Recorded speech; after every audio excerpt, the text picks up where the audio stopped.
Hey, it's Terrie Carr, and a huge thank you to all of you for checking out WDHA's Reconnect with Rockers with me throughout the year. And a massive thanks to all of our incredible guests who rocked the season. Here are just a few of my favorite WDHA 2024 Reconnect with Rockers moments.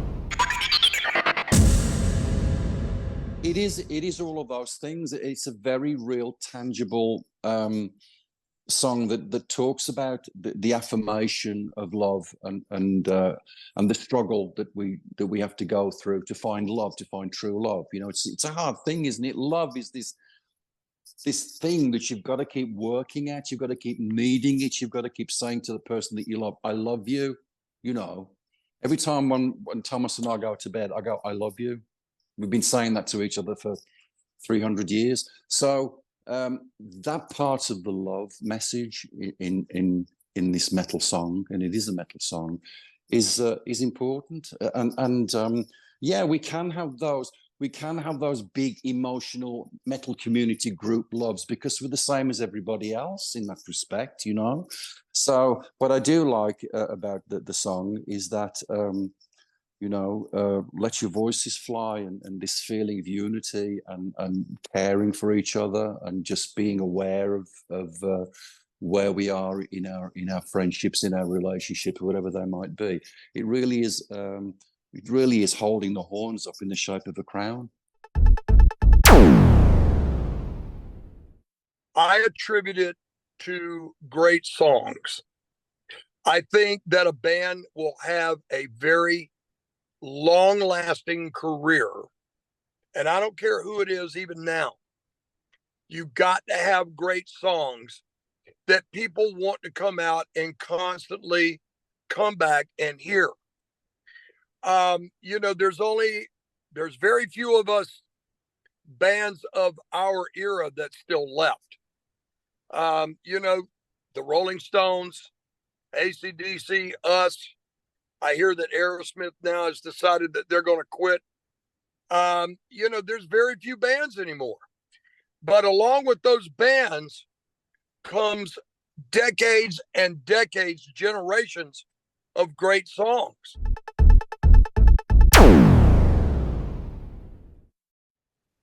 Doc, and with the surgery and then everything that's come out, as a result of this 40th, in the archiving of everything, I've come out on the other side, and I realized one thing after Music Cares. There was joy, just pure, unadulterated joy. And it's not just in the music, but it was in life. Generally speaking, I hadn't had joy, these last few years. It's been hard. So I'm through that all, and I feel joy when I wake up in the morning. And that, is always work, but I feel good about it. Yeah, Mark Tremonti and I talked about that a few years ago. We looked at each other and we're like, gosh, between the both of us, we've made all these records, and I remember, rewind 30 years ago, and I'm this guitar, young guy just trying to survive, saving up my dollar to go buy rice down the street at the Chinese restaurant, just getting by. And I remember just telling myself, man, if I could just make one record for a major label and work with like a real producer, and boy, that would be it. Like I'd climb to the top of the mountain and I could say I did it. So here we are 30 years later, and you just dropped that on me, reminding me of where it ended up. And it's something I don't take for granted. I can't believe it happened, but as long as people are listening, I'll keep trying to make those records.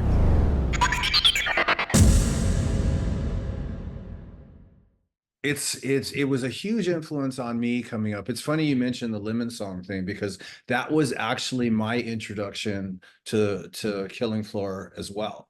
I had never heard it prior to that, and I just thought that's a really cool riff. And then somehow I found out that it was Howlin' Wolf not too long after that. But these songs all had a massive influence on how I played guitar and all that.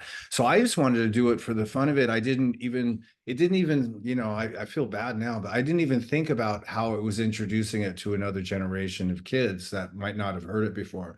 And now that it's come out, I realize that a bunch of these songs probably are sort of fresh and new to a certain, you know, age group.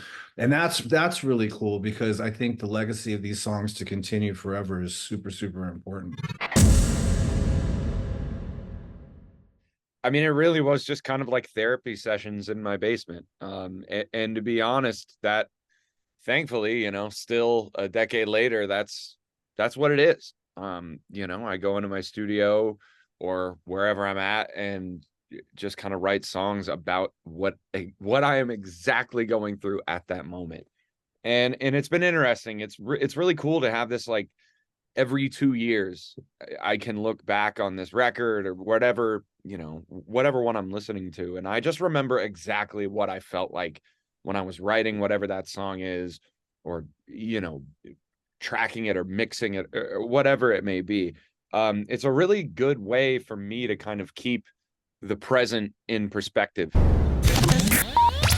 We've been friends for way along 45 years or so. Wow. Back in the days of, I met him in Udo, Dirk Snyder. From Accept, yep. Back when I was playing in a club band. Yeah.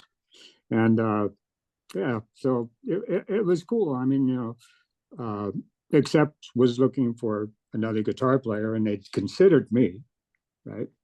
But then there was this other thing of the possible, like, the Motley thing happening. We hadn't had, like, in other words, I